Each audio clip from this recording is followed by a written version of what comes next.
আশা করি সবাই ভালো আছেন। তো আপনারা দেখছেন আনাস এগ্রো এবং আমি সঙ্গে আছি আনাস। তো আজকে খামারের আপডেট জানাবো। খামারে প্রচুর পরিমাণে বাচ্চা হয়েছে, হাঁসের বাচ্চা, ছাগলের বাচ্চা।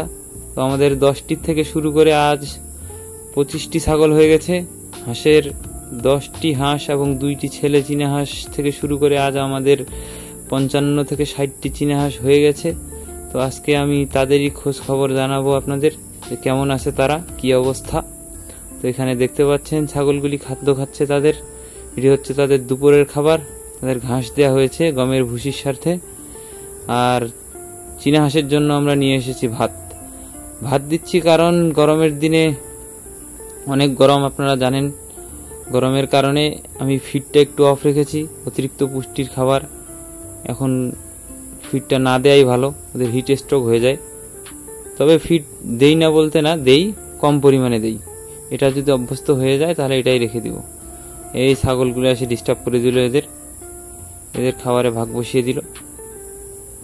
তো আমার এখানে মিশ্রভাবে চাষ করা, মানে খামার করা, ছাগল এবং চীনা হাঁস 2টি আছে। তো এখানে দেখতে পাচ্ছেন যে এই যে আমার সিনিয়র সিটিজেন, এই যে কালো যে ছাগিটা আছে, বড় ছাগিটা প্রথম গামলাটায়, এটি হচ্ছে আমার খামারের সব থেকে সিনিয়র ছাগল। ওর এখানে যে গামলায় যে কয়টি ছাগল দেখতে পাচ্ছেন, ওই যে ছোট ছোট 3টি বাচ্চা সহ সবগুলোই তার বাচ্চা। এই যে বড় বাচ্চা 2টিও তার, ছোট যে 3টি বাচ্চা হয়েছে এবার সে 3টা বাচ্চা দিয়েছে, 2টি খাসি বাচ্চা এবং একটি মেয়ে বাচ্চা। তো ভালোই আছে, মোটামুটি গ্রোথ ভালো, কারণ ছাগলটির দুধ আছে ভালো। এই ছাগলটি আমি মাত্র 8,000 টাকা কিনেছিলাম। 8,000 টাকায় কিনে আমার অলরেডি সে 3টি বাচ্চা এবং এই 2টি বাচ্চার দামই এখন 10,000 টাকা। এই যে পাশের যে বাচ্চা 2টা। তো ছাগল পালনে ভাই কে বলছে লাভ নেই? আপনি যদি নিজে করতে পারেন অবশ্যই লাভ আছে, অনেক লাভ আছে।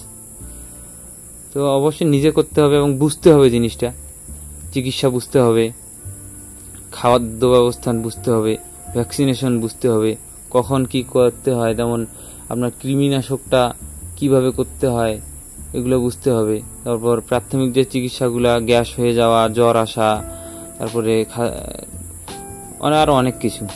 এই যে দেখুন আমাদের নতুন অতিথি আরো 2জন বাচ্চা, এইটি ছাগল এবং পাশের যে ছাগলটি দেখতে পাচ্ছেন এইটিরও বাচ্চা হয়ে গেছে। মোটামুটি আমার খামারের সব ছাগলেরই বাচ্চা হয়ে গেছে, শুধুমাত্র একটি বাকি।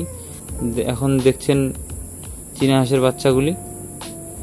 চীনা হাঁসের বাচ্চাগুলি আপনাদের যে বললাম যে 10টির থেকে 55টি হয়ে গেছে, এই যে হচ্ছে 55টি হওয়ার কারণ। এখানে মোটামুটি আমাদের 35টা মতো বাচ্চা হয়েছে, 35 পিস। এখানে দেখুন সাদা চীনা হাঁসের বাচ্চা আমাদের নেই, দুর্ভাগ্য। কারণ আমাদের সাদা চীনা হাঁসই নেই, হবে কিভাবে? সাদা চীনা হাঁস আনার চেষ্টা করবো ইনশাআল্লাহ। খামারের সাথেই থাকুন, চ্যানেলের সাথেই থাকুন, ইনশাআল্লাহ দেখতে পাবেন। তো আমার এগুলোর প্রপার ট্রিটমেন্ট এবং ভ্যাকসিনেশন যা কিছু লাগে আমি সব কিছুই দিব, তারপরেই সেল দিব ইনশাআল্লাহ। এবং আমার ইচ্ছা আছে যে আমি 30টি মেয়ে চীনা হাঁস রাখবো। আর ছাগল তো বাড়তেই থাকবে, এখন বিক্রি করার কোনো ইচ্ছা নেই। তো ভিউয়ার্স, আজকে আসলে এতটুকুই আপনাদের জানানোর ছিল খামারের আপডেট। চ্যানেলের সঙ্গেই থাকবেন। আমাদের অভিজ্ঞতা এবং প্রতিদিনের যে কার্যক্রম সবকিছু জানার জন্য চ্যানেলের সঙ্গে থাকবেন, যাতে আপনাদের খামার করতে সুবিধা হয়। আমরাও নতুন, আমাদের অভিজ্ঞতার সাথে যাতে আপনাদেরও অভিজ্ঞতা বৃদ্ধি পায়, যার কারণেই আমার এই চ্যানেলটি খোলা। আজকে এ পর্যন্তই। আল্লাহ হাফেজ।